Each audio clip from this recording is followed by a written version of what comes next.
Welcome, eCom Logistics Nation. Thank you for joining today's episode. We're on a mission to share e-commerce logistics insights, trends, successes, and challenges from the leaders and innovators in our space.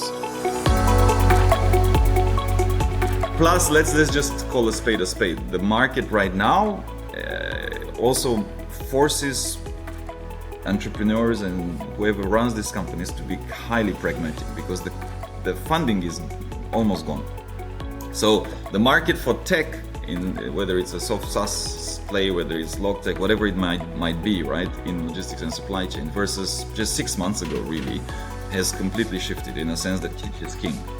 And I think also, we're going to see some more blood on the streets, right? Welcome, eCom Logistics Nation.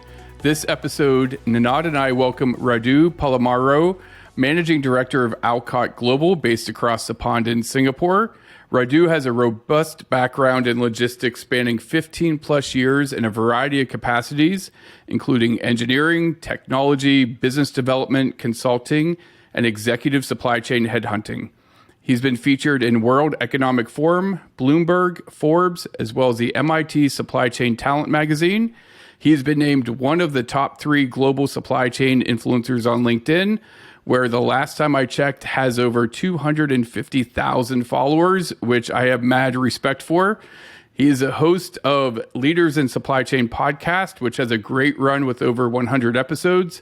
Radu, it's an absolute pleasure to have you, and welcome to the eCom Logistics podcast. My pleasure, Dan. Great to be here with you and Ninad. And thanks a lot for the invite. Oh, we absolutely. We straight up have royalty of supply chain influencer today on this podcast, I gotta say. I mean, Dan and I were discussing before this, and Dan, what was the number you had mentioned? He's just a little shy of Mark Lohr on the number of followers you have. 250 followers. I mean, it's massive. Yeah. It's massive. So we could probably do 2 hours just on your LinkedIn strategy as well. But wanted to, we did our research, Radu, super impressed with everything you've done and certainly the things you're involved with.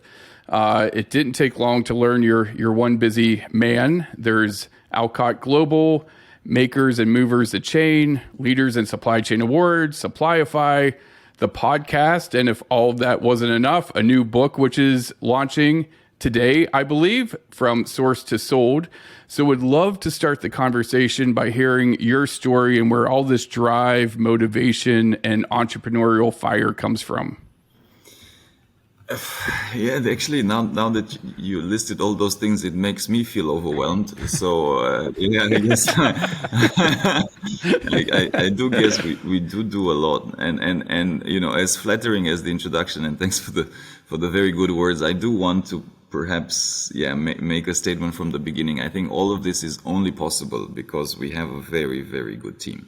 And there's a lot of unsung heroes just like supply chain at large seems to be was the unsung heroes. Now it's more and more in the forefront. I think in Alcott Global, whilst I may be the more prominent face in some regards, but we have an incredible team, and what they managed to do, that it always shocks me, right? So to your point, like we're doing 4 big things, right? Book, Oscars of supply chain, how we call them, the awards, Supplyify, which is a tech platform. As well as the academy. We have a supply chain academy. We are launching all of that in one day, which is the 4th of October, depending on when this is aired, maybe 24 hours plus minus, right? Depending on where you are, but it's unbelievable. So that is kudos to the team, right? So I just want to set that straight because I'm not some sort of Superman. And then to your question on where does the drive come? And this was how we started the book. So it's Knut is the partner at McKinsey. He's actually been around supply chain for 25 years, right? And the two of us wrote the book, and we were sharing our stories at the beginning. And I had to be honest and say, look, I just fell into supply chain. I had no clue what it was when I started in headhunting 10, 15 years ago. I had to learn myself, but I think where I have some quality is around the fact that I'm very curious, and I like to, if I go into something, I'd like to know, and I like to keep learning. And that was also key why we started the podcast initially, right, 4 or 5 years ago, our own, because I wanted to learn, and I wanted to pick the brains of these very smart people. And then, of course, like you guys are doing as well, the more you speak to people, the more you learn more yourself. I mean, it's impossible that you wouldn't expand your own knowledge. So I think that drive and interest just grew for me, right? The more and more I got to know the people, the industry, the function itself. And ultimately, to me, it's all about people. Like I'm very high on being an extrovert. I love people in supply chain because they tend to be, by and large, people that get shit done, that literally keep the world moving. Yes. And they kept the world moving during very hard times, especially in the last 2 years when everything went sideways, and it doesn't seem to stop. And they are also, what I've come to realize more and more is that they are really not best at positioning themselves, selling themselves, or also sharing with the world at times what they do, right? So that was why we came up with the book, and we said, look, some of these stories, because the book is a compilation of stories, some of these stories of great leaders that made an impact, made a dent, needs to be put out there. And I think hopefully will inspire more practitioners to put themselves out there, to make it to CEOs, because we have a few of those stories as well. And by and large, to inspire young generation to come and join supply chain, because it's such a cool place to be, and perhaps it wasn't properly presented before. Absolutely love that. Love that. And I think, maybe to piggyback on what you said there, the men and women that have survived supply chain and logistics over the past few years have gained an MBA, PhD, at least a decade of experience, traditional experience, right? Because they have been in the fire, they've figured out a way. And I think what surfaced to the top is this elite group of men and women that are fantastic problem solvers. They're team builders. And in many cases, like you just said, they're very entrepreneurial. And what I mean from that is, like, faced with extremely hard circumstances, back up against the wall, they found a way forward. And it meant they had to get extremely creative, think way outside of the box. And I'm curious what your thoughts are for those elite supply chain logistics, that talent that's out there. I've read recently some thought leadership pieces and articles about, is our chief supply chain officers and chief operating officers the next CEO, right? So would love your thoughts about, how you see that, and what is like the next step for these leaders that have just gone through this boot camp of experience over the past couple of years.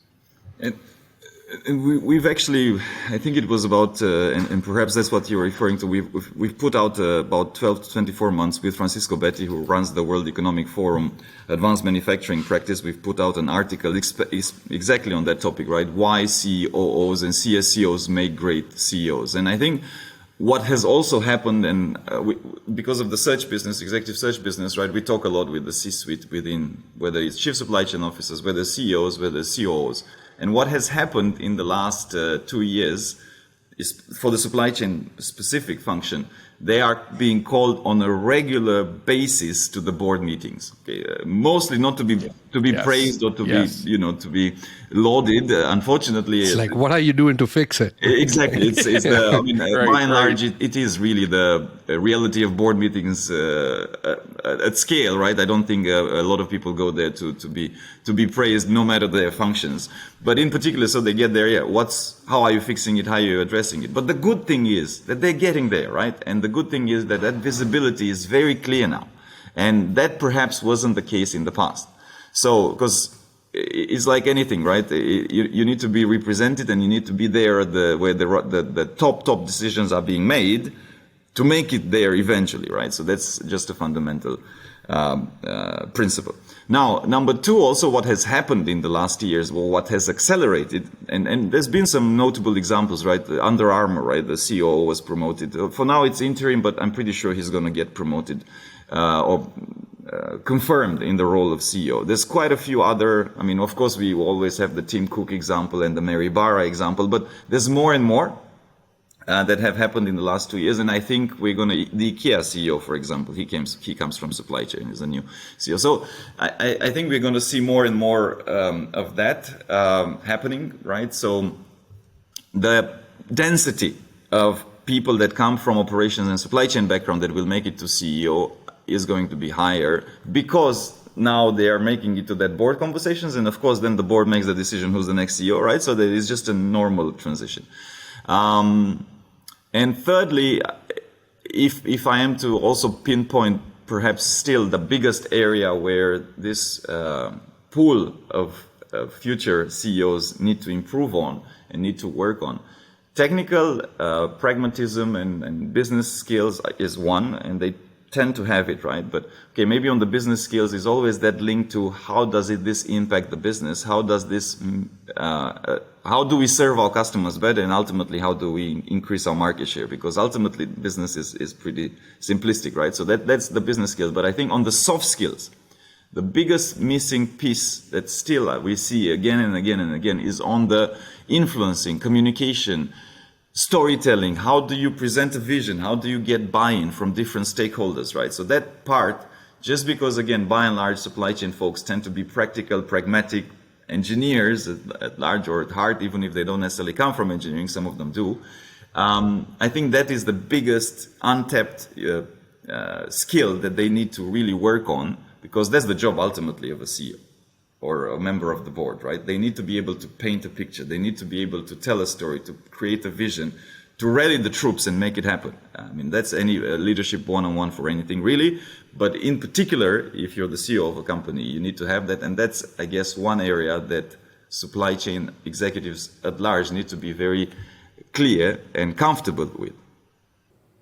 Absolutely. And you know, just to add to that last point, right? Like there is the aspect of entrepreneurship as well, right? Like if you were to think about, you know, large distribution supply chain organizations, most of these companies, the CSCOs, the VP of operations or VP of supply chain, the managers, the directors, at each level are essentially running a company within a company, just because of the amount of resource pool. You know, in most distribution environment, they have a separate human resources department, a separate finance department that's under the umbrella of that particular leader. So you're already being groomed to run the company. You are already aligned with the company culture. And now all you are doing is just taking it to the next level to kind of do a branch out. And it's super excited to see that, you know, folks from within supply chain are taking those leadership positions. You know, thank you for that insight, by the way. And I'll just build upon what you just said, Nina. There's also some amazing stories that are coming up, and business models are being revamped, right? So Amazon, right? Okay, we used to talk a lot about Amazon. We still do, but perhaps a little bit less. But ultimately, Amazon built, and you guys know it way better than I do. It's your business, right? At Fulfillment IQ, they built a logistics machine. They win on logistics. They win on supply chain. I mean, yeah, of course, they are an e-commerce marketplace, but ultimately, that's where they win. I mean, their ability to deliver parcels almost anywhere in the world in a very short time frame is why they win. And also, if you look at the developments and how they're growing, it's just a matter of time. More or less, some people say that they already are a 3PL, right? So, I mean, they have the ocean, trade. They have, I mean, now they're opening up their fulfillment. So it's, you know, they are a 3PL, right? And they're building that capacity to scale it just like they did with the cloud solutions and Amazon Web Services. Now, absolutely, Amazon is one, but then you've had him on the podcast as well, right? Shekhar, Chief Supply Chain Officer, American Eagle. American Eagle is building and scaling a network of logistics that can be opened up, right, and collaborated, and it's a business within a business, literally, right? And you have, I think it was Get, right, that is still starting to open up their own fulfillment logistics capabilities, whether it is the actual facilities and whether it is the tech side, right, the soft layer of platform, the planning and so on, to collaboration. And I mean, how amazing is that? Because also it helps us all to be more sustainable. I mean, you cannot achieve the scale of Amazon if you're, whoever you are, whether you're a retailer or, I mean, maybe Walmart, but even they are struggling, right? I mean, and not everybody's a Walmart, yeah? So all these smaller retailers or brands coming together and using this, I mean, it's an amazing thing also for themselves, for sustainability, for using resources more in a more ecological way. But thirdly, it creates this business models, this opportunity to actually make business where you didn't have it. And who are the actual business owners? It's actually the supply chain. In this particular cases, like the American Eagle or Gap, is the supply chain folks. Exactly. And going ahead and extending that, right? And I think it's, of course, Walmart has been trying to do the marketplace thing, and, their supply chain integration still kind of piece of something that they are working on, and they have been able to make a lot of strides towards it. Perfect example of American Eagle, Gap coming in. I see a lot of other organizations, right? Like, you look at your Staples of the world or, CVS's of the world. The marketplace business model replication, where you start acting and start sharing your supply chain and bring in this amazing community. From a seller perspective, there is all of these individual little business owners that are trying to sell their products in as many channels as possible. And you are now enabling that. And for you to enable that, you need these robust supply chain that is not just designed for yourself, but also supports a more global or national footprint, right? And so we are going to continue seeing the evolution of the supply chains as we see it. And I think we are just scratching the surface of what is possible and what supply chain, how it can change the dynamics of the business altogether. Actually, a really good point that you make. Like Amazon, what is it? It's actually now a logistics company for all intents and purposes, right? Absolutely, and maybe two other worthwhile examples, right? Because again, maybe too many times we end up talking only about Amazon. But what has Alibaba done? What is Cainiao? And actually, it depends on how you look at things, right? But Cainiao is a proper logistics platform, right? I mean, it's more the soft layer, right? They've not really invested at large in buying their own warehouses, right? That's the JD.com in Asia model, right? So they're creating that literally marketplace for logistics in China. Then maybe a less known but also very good example, and we've actually had the pleasure to work with Thomas Netzer, who's the Chief Operations Officer, Wayfair. So Wayfair, they have Castlegate, the Castlegate unit, right? So Castlegate Fulfillment, which is literally operating their fulfillment centers, and then Castlegate Forwarding, which operates literally like a consolidator for ocean freight, and where on top of the fact that of course they move a lot of goods that are being sold through Wayfair platform, they are still slowly opening that up as well to their suppliers, because those furniture companies, wherever they are in the world, they also need to fulfill orders to other customers, right? So Wayfair through Castlegate Forwarding is starting to open up and help them do that. So again, a logistics play. So I think this evolution is super exciting and should excite anybody that is in logistics and supply chain, because the room for growth is huge. And also we are at the point where, okay, let's sustainability, that everybody from good intent to greenwashing talks about it, right? But ultimately, the crux, if we're gonna not kill ourselves, and I hope we won't, right? And achieving these goals and actually reversing climate change is in supply chain. Like where is the most carbon being created, right? So there's no way in which we can do it unless we focus on that. That's the key. And all these solutions that invite collaboration and are built on collaboration are vital for that. Absolutely. And a little bit from cryptocurrencies, I hear. So don't get me started on that. That's a different podcast. So what do you think about blockchain and supply chain? Anyways, I wouldn't go there, but yeah. but there is a funny, so whilst I can claim to understand somewhat, I mean, I think I do understand somewhat a lot of things big picture. You ask me about the details, I have no clue. But what is funny specifically about blockchain and supply chain, right? When it was really meant to completely change everything, right? Game changer, revolution, that's it, right? It's the end of the world as we know it. And that was about, those discussions were 3-4 years ago, I remember. Anyways, I'm not going to name them. Some tech companies that were saying, big tech companies, 3-letter ones. Anyway. And then I had Yossi Sheffi, professor of logistics at MIT, right? So I asked Yossi, because I thought, okay, he would know, right? So I said, Professor Yossi, what do you think of this blockchain? So this was 3-4 years ago. And he said something to the extent, and that's why I love Yossi, because he's straightforward. He said, I think it's bullshit. I think it's not and this was 3-4 years ago, right? And it's like, I don't see it, Radu. Like I don't see a huge, transformation in a revolutionary sense. Yes, maybe for some very specific things we can use it, but not it's not gonna just come in and be the new standard of the industry. And boy, was he right? Because now we're 3-4 years later. So. I'll tell you that I sit on the exact same line of opinion myself as well, and I've sat there. I went to some of those forums as well at the beginning, right, where you would sit around a round table and people are having all of these thought-provoking conversations around blockchain and supply chain. And it all comes down to like, how do I source free trade coffee from Colombia? And how do I make sure my lettuce does not have E. coli in it, right? Like, what batch do I need to pull back? And I'm like, isn't that a really expensive way to do that? Like, we could just build a database and do the exact same thing, right? But the source of truth. And I'm like, it's all private networks, right? Anyways, I will not digress on this particular subject, but it's pretty close to my heart, let's just say. Yeah. Well, maybe what we could do is keep the earlier conversation alive here because, Radu, we have a lot of hyper-growth mid-market companies that tune into the podcast.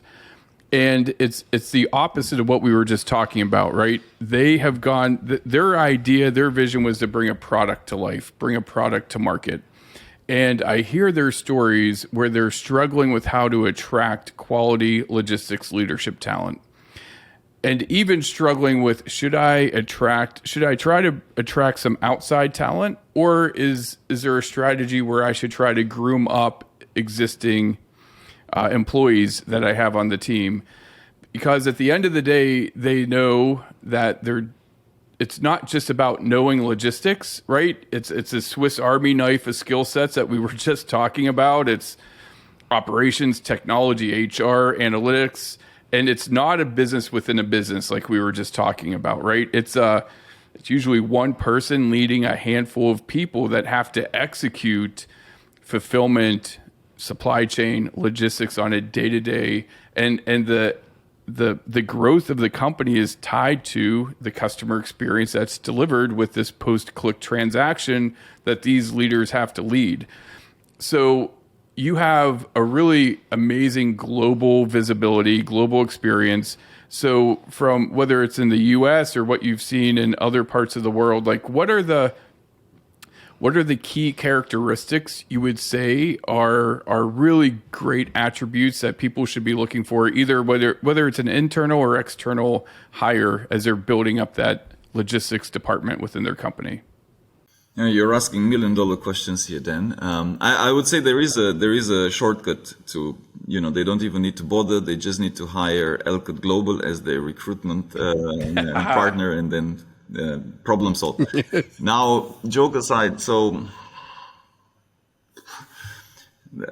as anything in life, right, the key is in some sort of a balancing act, right? And we are never there. We are humans, right? So we don't tend to be very balanced. Same with scale-ups, right? So I have seen, and we work with some of the very successful ones, right?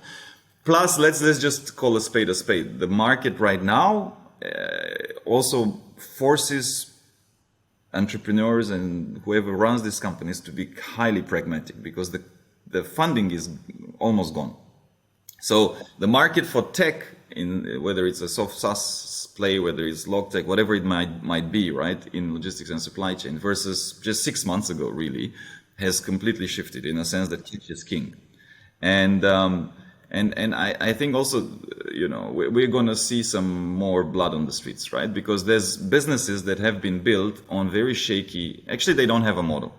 So there's also, I'm starting with the negative, because also if you're a candidate, I think it was a lot sexier to join one of these high-flying, unicorn overnight kind of a thing in 12, 24 months ago than it is today, when you are as a candidate, especially if you're in a senior position, you're like, yeah, but do I really want to take that risk for my career? Because indeed, you got to look at the underlying model. And making money in 200 years from now is not a model.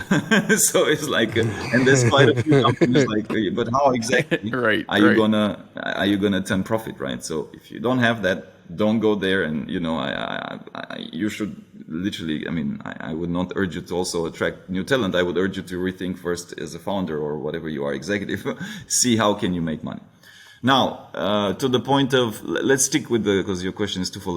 Let's stick. So if I was in one of those companies, I was trying to attract talent, it's always good to look at both ways, right? So it's always good to look externally. I mean, especially the more senior the positions or the more specific, right? If you're looking for something that has to do with, I don't know, you're in log tech and you're looking at customs and processes. I mean, taking somebody that has no idea, has never done customs or trade compliance. I mean, I don't know how you can pull it off, right? Without very significant risks, right? So you need to take somebody that has that skill. Now, how do you attract those people? Is a different story. And I think now at this point zero, let me talk about point zero now, where again, most of these people will be like, I don't want to join a company that will go bust, right? So you need to have a robust model. Yeah. You need to be clear on your vision, and you need to be able to communicate that to the candidates well. I mean, very basic stuff. I don't think I'm saying anything that is out of the park here. Now, if you want to groom talent from within, or even young talent, absolutely. Like, I mean, I'm sure you have some really amazing talent in the team. We have in our team, right? A lot of things and a lot of skills are transferable, right? I just literally yesterday, right? I was sitting in the office, and then Orkan is his name, came to me, said, okay, he's known us from LinkedIn. So he was consulting, right, for very large companies doing supply chain analytics, artificial intelligence, all this network design, right? And 2 months ago, what did he do? He took a job in a tech company doing artificial intelligence and all these algorithms, but applied to marketing, right?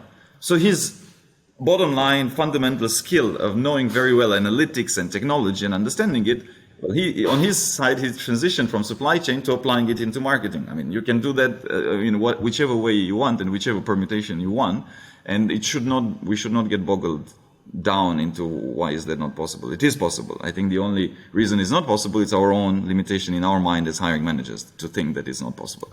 Second, of course, I'm going to overly generalize because it's not necessarily an age thing, but of course it's a mindset. So if you go after the mindset, but there is, the older we get, myself included, right, the less likely, unless you manage to maintain this kind of mental flexibility, there's going to be some things that you just I'm used to doing like this, right? For me, I like my socks in a certain drawer. If my wife changes the socks in that drawer, pisses me off because I don't know where to find socks. So I'm that petty, right?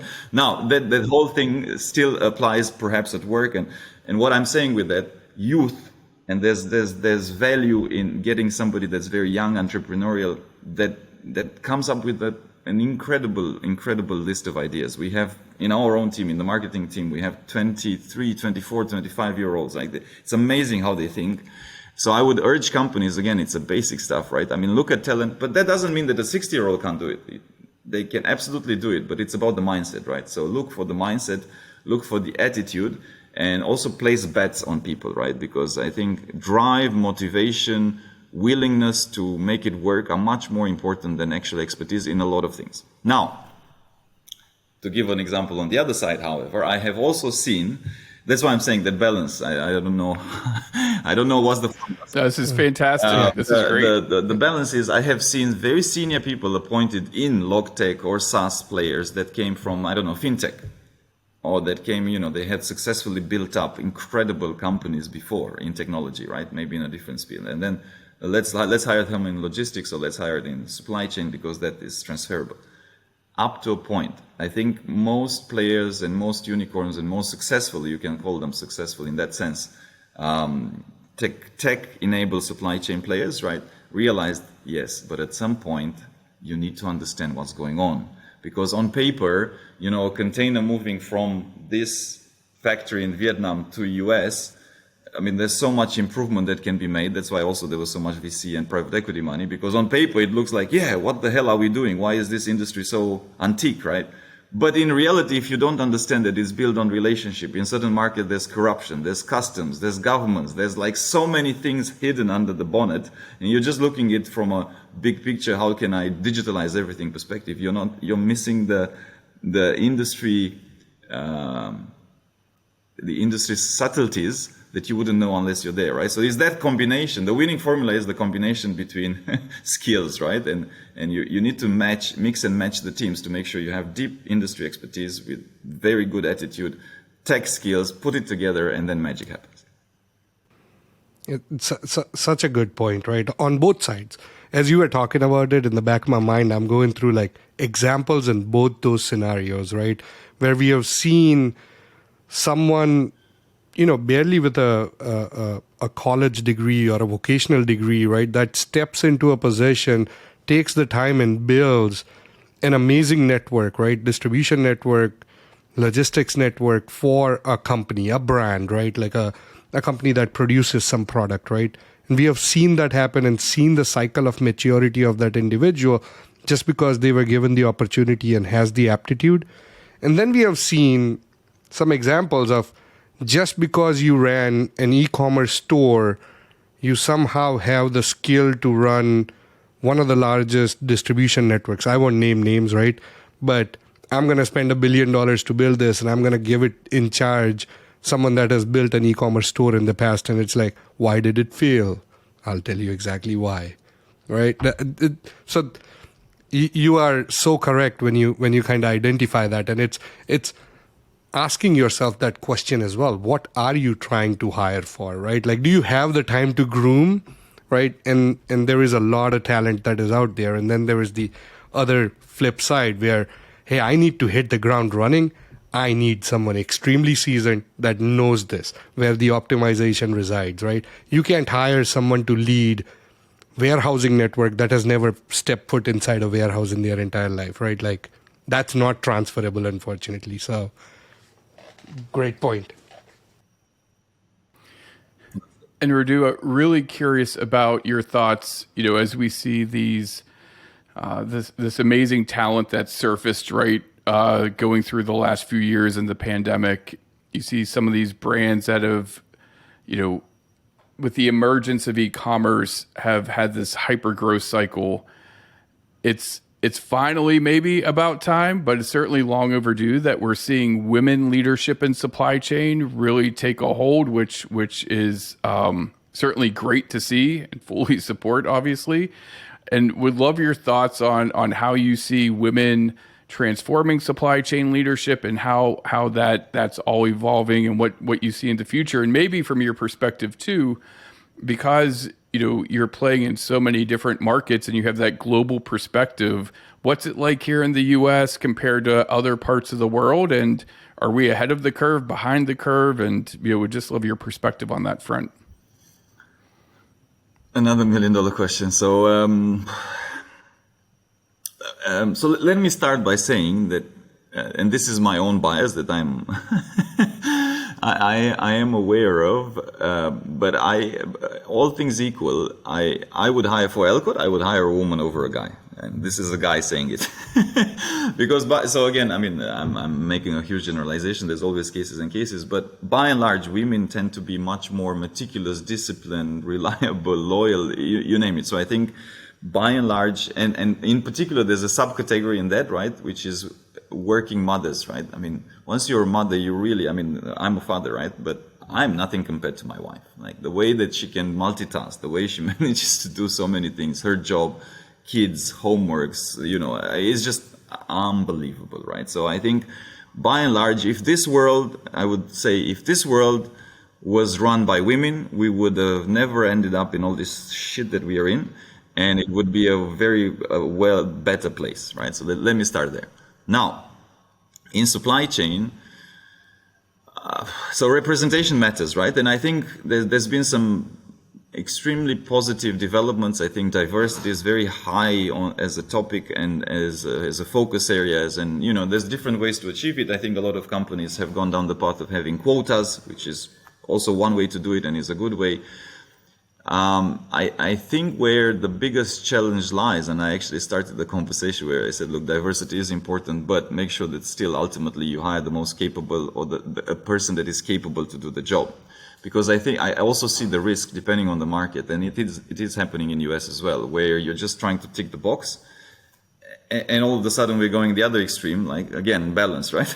We're going the other extreme where we're just trying to hire. Diversity doesn't necessarily need to be gender diversity, right? Whether it is color, nationality, whatever it might be, right?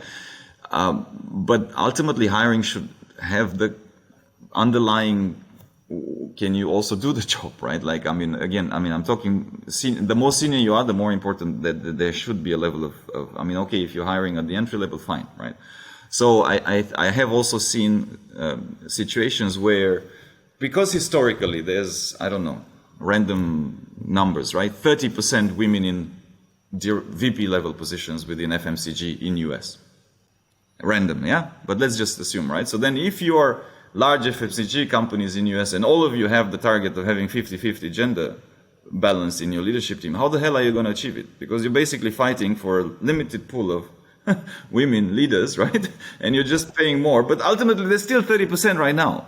So the solution is not there. I mean, fine, quotas are important, but I think where companies and where we as society are not spending enough time is on the inclusion bit and on the development bit. Like, we've jumped straight up to okay, we just need to make sure 50-50, that's it. Yeah, but what if you don't have the right pool? Because, 5 years into her career, she had to take a maternity break. And of course, that sets at 1 to 2 years back, right? And you can't, it's not equal competition to a guy that didn't have to take that, right? And he was working non-stop, right?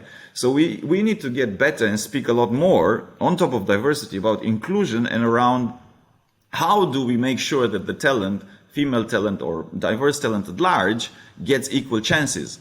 That when you do give birth, for example, in the case of a female talent, right, there's the support mechanisms in place to enable you to still come back, to still have the role, to continue to develop, right? How do we make that at scale? Because that's the crux of it, right? So I just feel that there's a disconnect in terms of where do we put the focus. Yes, of course, we should hire more, and yes, by and large, fair enough, right? But I have literally been in a situation myself where I was very much tasked by a client to find a diverse talent in a market. Okay, this happened in Asia, in a market where just historically it was an emerging market, large business, multi-billion-dollar business. But there were no there's certain cultures. Again, I don't want to name them, but there's just very, male dominated. So if you don't have any, and I showed them, look, this is the data, 150 candidates. We've looked in the market, we've looked outside of the market.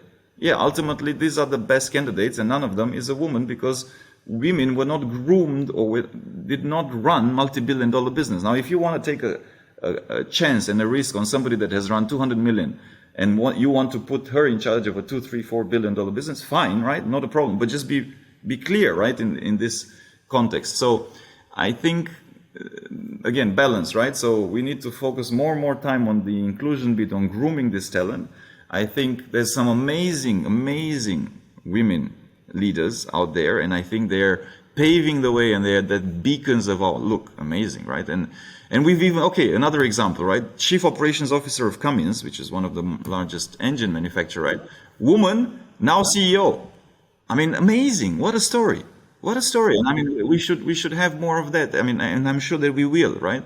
So, I don't remember where we started. Women, great. They make, by and large, amazing leaders. We need more.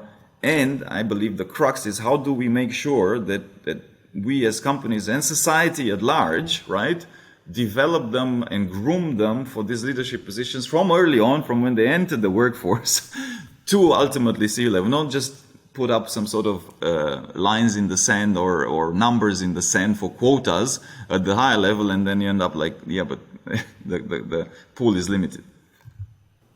Absolutely. And from a global perspective and comparing North America to it, Radu, do you see North America having more progression in that particular space today, or do you see it's by and large similar to, statistically speaking, Europe or, the more progressive parts of the world in general?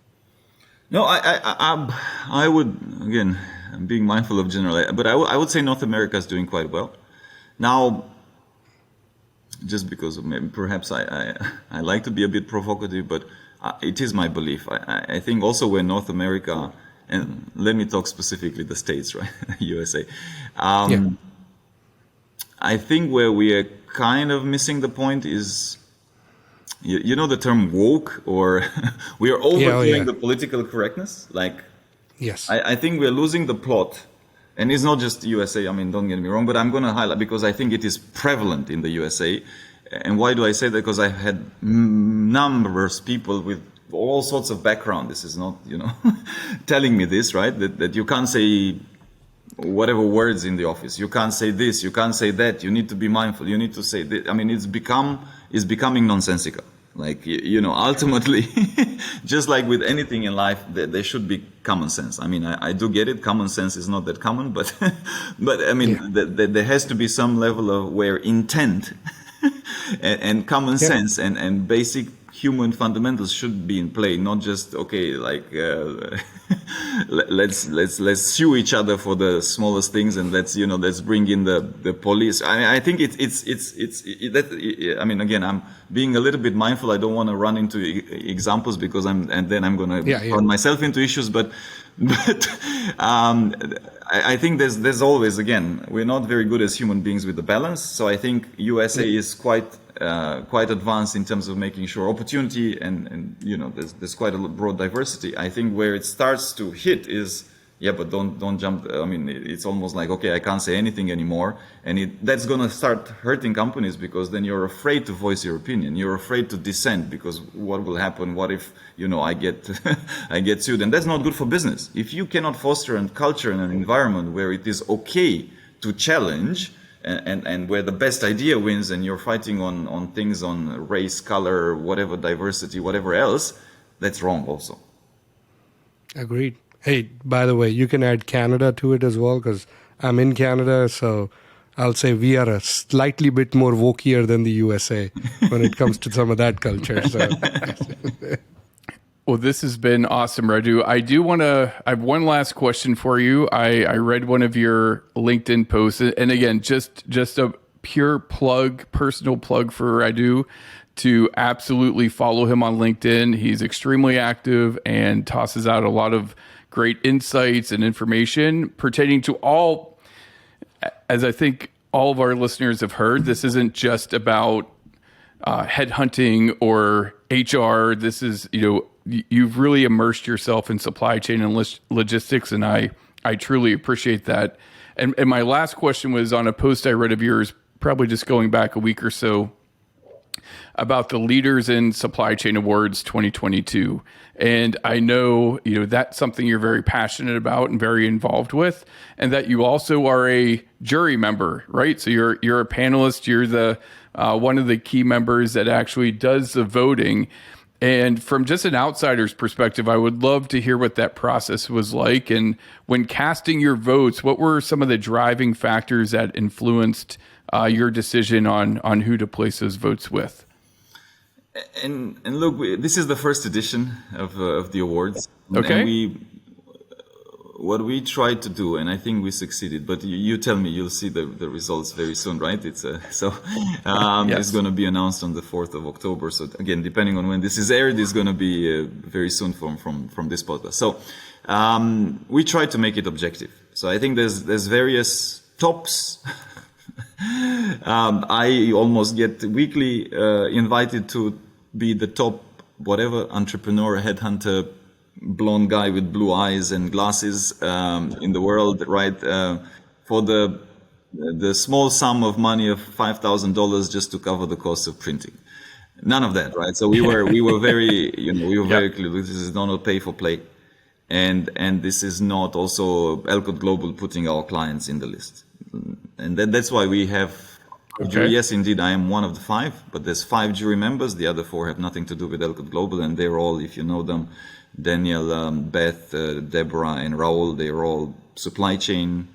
They've done a lot of work. They are objective. We didn't pick people that came from a company or had some sort of, let's say, subjective interest. Nobody's 100% objective, but they came from a play where we specifically picked them like that, right? Where they were as objective as possible from the industry.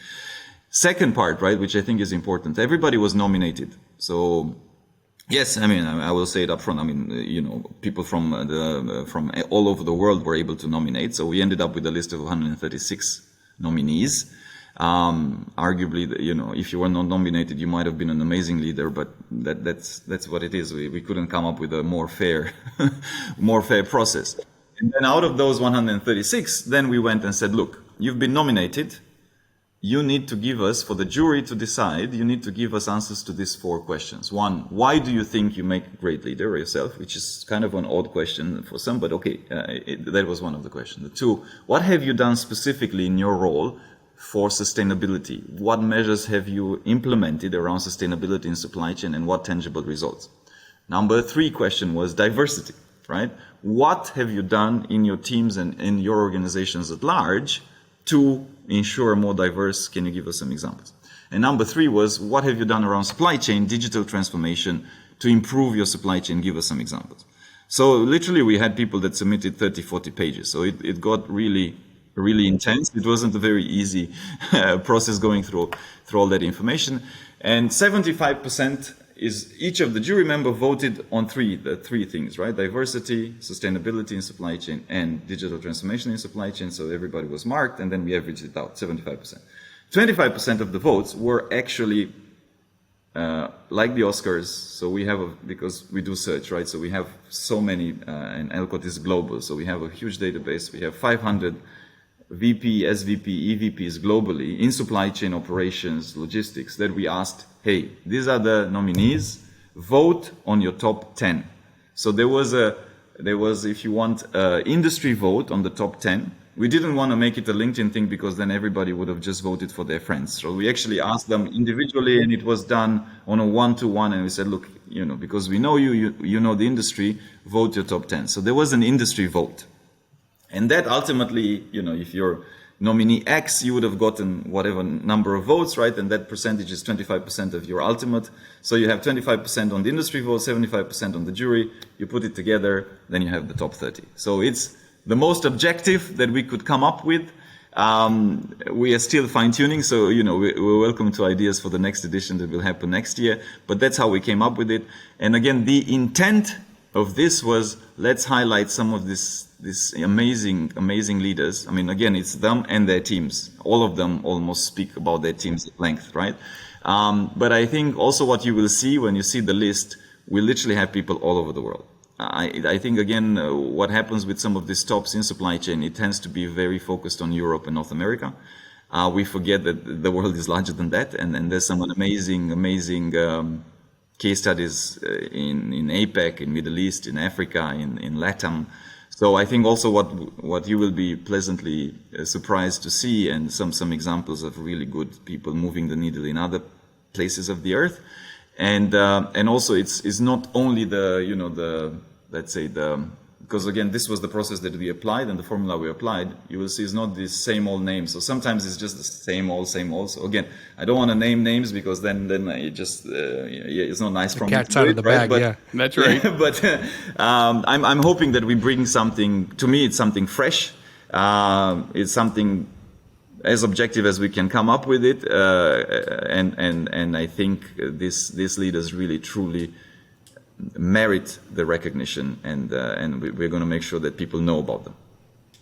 Very That's exciting. Really exciting, and obviously a really well thought out process, right? So look forward to that, and obviously is that going to be announced right around in the first week of October as well? Yeah, on the 4th, May the 4th. May the 4th be with you. So we have May the 4th be with you, and obviously you're not sleeping from here to then either, I haven't right? been sleeping for a while now. Get your Red Bull and coffee. Exactly. Yeah. Awesome. Well, Radu, thank you so much for joining the podcast, for sharing all your insights, and it's been an absolute pleasure having you on. Would love to give you the opportunity to share with the audience where they could find you on social media, the best way to follow you, and also, give a plug. Where can they purchase from source to sold? Yeah, so the easiest is LinkedIn. That's where they can find me the most. But yes, the part which I'm most we do a lot of exciting things, but I'm most thrilled about the Source to Sold, the book, because again, it's this compilation of some of the biggest names in supply chain that made it to CEO, right? Or as well as made it to COO, Chief Supply Chain Officer, and they really detailed what made them successful, what was some of the principle, what was the secret sauce, right? And then Knut with myself also distilled that knowledge into a model, which we actually hopefully truly called it the chain model, right? Which each letter stands for some characteristics that every one of us in supply chain can use to build our own career and our own journey, right? So I'm very thrilled about the book. Yes, it's coming on the 4th of October. We're doing even book and launch events in about 10 places around the world. So we'll also publish that across social media. And I'm I'm the happiest that we're making supply chain out there, right? We have these stories that hopefully will inspire more people to go into the field, more people within the field to realize what is possible, right? I mean, this reminds me of the story, and we put it in the book as well. There was at some point a guy that ran the mile under 4 minutes, and he was the first guy that ever did that, right? Because before he managed to do that, even doctors and scientists proved that you can't run the mile under 4 minutes, right? The moment that gentleman did it, almost the next day somebody else did it. And then now that record is, I'm forgetting the name now is being done by people in college, right? So the power of example, the power of stories, the power that somebody has done it is so important. And to all your questions also, how do we get more CEOs from supply chain? Well, you got to know about the ones that did it and what did they do, right? So I hope this book will give that recipe to many, many people. Oh, fantastic. Well, you wear your passion on your sleeve, my friend, and super excited. I will definitely be in line on October 4th to purchase. So thanks again. And again, for everyone, the best way to follow Radu is on LinkedIn, and go out and buy from source to sold. Radu, thank you very much. Thank you very much. Be sure to subscribe to the podcast to maximize your supply chain. Available on all major podcasting channels. Thank you for listening, and see you in the next episode.